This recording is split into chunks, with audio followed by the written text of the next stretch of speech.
Si tomamos en cuenta que en estos capítulos 11 y 12 se toca la séptima trompeta o la final trompeta que profetizó Pablo en 1 de Corintios capítulo 15 versículo 52.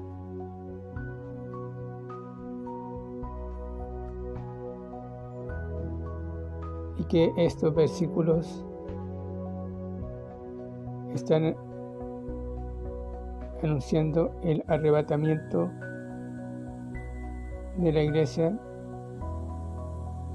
y lo que sucederá.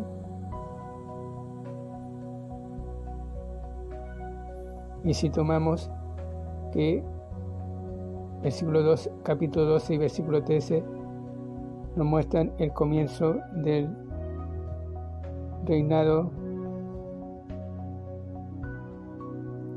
de la bestia o del anticristo o del hombre de pecado, es decir, el comienzo de la gran tribulación. Y si tomamos en cuenta de que desde capítulo 11 en adelante se menciona a la bestia, entonces podemos entender de que estos dos testigos aparecerán al comienzo de la gran tribulación, es decir, al comienzo de los últimos 3 años y medio de los 7 años que profetizó Daniel. No aparecerán al comienzo de los 7 años y medio.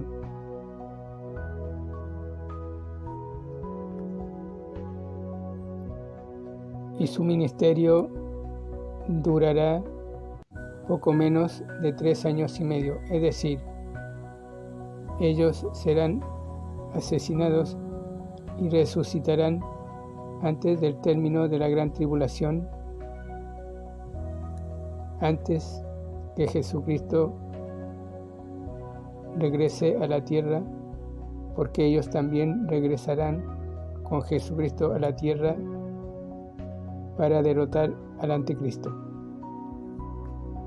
En estos versículos, es decir, en este tiempo es cuando el anticristo romperá su pacto con Israel y tomará posesión del templo. Segunda Tesalonicenses capítulo 2, Daniel capítulo 9 versículo 27, Mateo capítulo 24 versículo 15.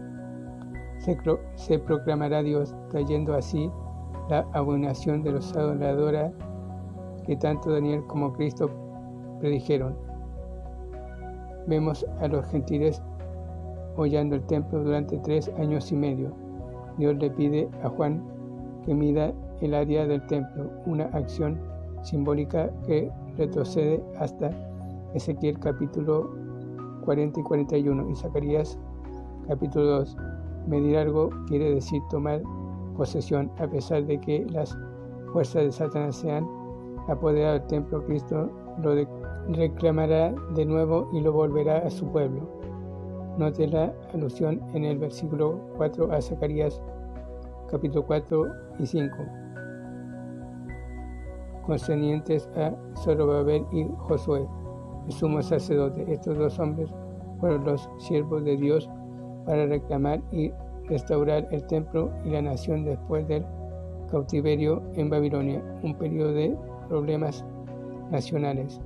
El propósito de su ministerio, versículos 5 y 6, demostrarán el poder de Dios ante los judíos y gentiles incrédulos, y muchos se salvarán por su testimonio. Se les llama tanto profetas, versículos 6 y 10, como testigos. Anunciarán al mundo los grandes acontecimientos que vendrán y sufrirían la ira de la bestia y de su gente. Debido a los milagros que realizan a estos hombres, se identificarán con Moisés y Elías. Moisés convirtió el agua en sangre en Egipto, y Elías oró por la sequía y por lluvia, y también hizo descender fuego del cielo. Malaquías capítulo 4, versículos 5 al 6 promete que Elías vendrá de nuevo a ministrar. Sin embargo, algunos creen que estos testigos son Enoc y Elías, puesto que no murieron, sino que ambos fueron llevados vivos al cielo. La persecución de su ministerio, versículos 7 al 10. Los pecadores nunca han querido oír o obedecer la palabra de Dios. Estos dos testigos serán protegidos divinamente hasta que su obra quede terminada. Entonces Dios permitirá que la bestia se les oponga y los mate. Es cierto que el anticristo no se podrá apoderar del templo a menos que estos dos profetas no se interpongan. Los ciudadanos de Jerusalén ni siquiera les darán sepultura apropiada. Salmo 79. Y el mundo entero verá sus cadáveres y se regocijará. El pánico que sigue después de su ministerio, versículo 11 a 14. Dios lo levanta de los muertos. Piense en el terror que se apoderará de los corazones todo al ver que estos muertos vuelven a la vida en las calles de Jerusalén. Y entonces estos muertos, estos dos hombres resucitados, serán arrebatados al cielo mientras sus enemigos se quedan mirando. Después habrá un terremoto que destruirá una décima parte de la ciudad y matará a 6,000 personas. ¿Qué día terrible será ese? También aquí podemos ver en la resurrección y el arrebatamiento de estos dos hombres o su ascensión al cielo. Podemos ver que esto es un cuadro del arrebatamiento de la iglesia. El testimonio de la séptima trompeta. Versículo 15 al 19. Desde el capítulo 8 hemos esperado este tercer ay que fue prometido. El séptimo ángel tocó la trompeta y grandes voces del cielo anunciaron que Cristo tiene el poder del reino.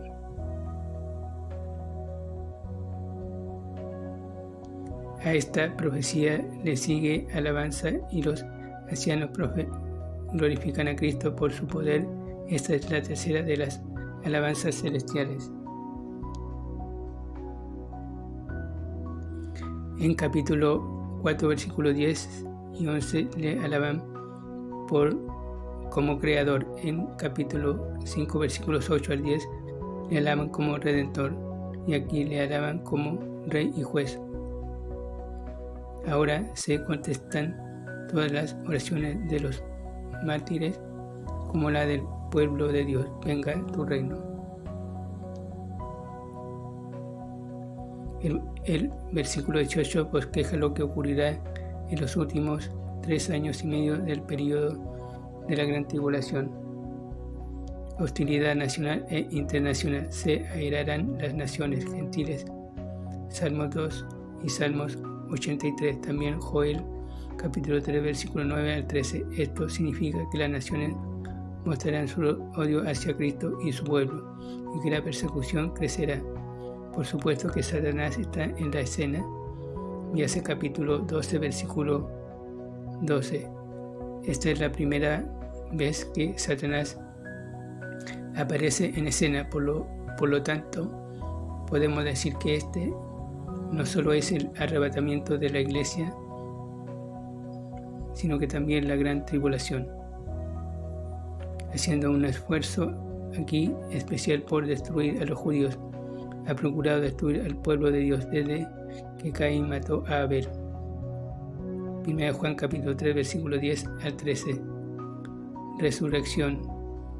Resucitarán tanto los mártires de la tribulación, capítulo 20 versículo 4, como los muertos impíos, capítulo 20 versículo 2. Daniel capítulo 12 versículo 1 al 3 indicaría que los santos del Antiguo Testamento resucitarán también en el arrebatamiento de la iglesia. Es decir, los santos del Antiguo Testamento se unirían a los santos de las iglesias verdaderas. Hay que notar que en ninguna parte de la Biblia dice que la iglesia es la que resucitará. Lo que dice es que los creyentes verdaderos resucitarán en el arrebatamiento. Juicio. Se juzgarán las obras de los santos y los malos serán juzgados y condenados por sus pecados. Será un tiempo de recompensa para los santos y de ira para los pecadores. Note que a los perdidos se les describe como los que destruyen la tierra. Satanás es el destructor.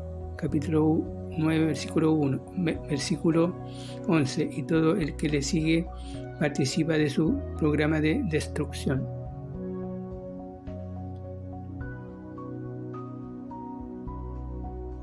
Los 3 años y medio finales de la gran tribulación ahora llevan al clímax el programa de Dios. No habrá más demora. Capítulo 10, versículo 6. El capítulo empieza en el templo en la tierra y concluye con el templo en el cielo. Tenemos de nuevo las evidencias de la tormenta que se avecina. Relámpagos, truenos, voces. Lo vimos en capítulo 4, versículo 5, saliendo del trono. En capítulo 8, versículo 5, saliendo del altar del incienso y ahora saliendo del lugar santísimo del templo. Algunos creen que el arca aquí es la misma del templo del Antiguo Testamento que desapareció después del cautiverio, pero esto no es probable puesto que ninguno de los demás enseres del templo en el cielo tiene un origen terrenal. La ira ha venido, es la declaración del versículo 18, y este juicio se cumplirá en los capítulos 15 y 16, cuando Dios derrame las copas de ira, ya que este será el periodo de la gran tribulación.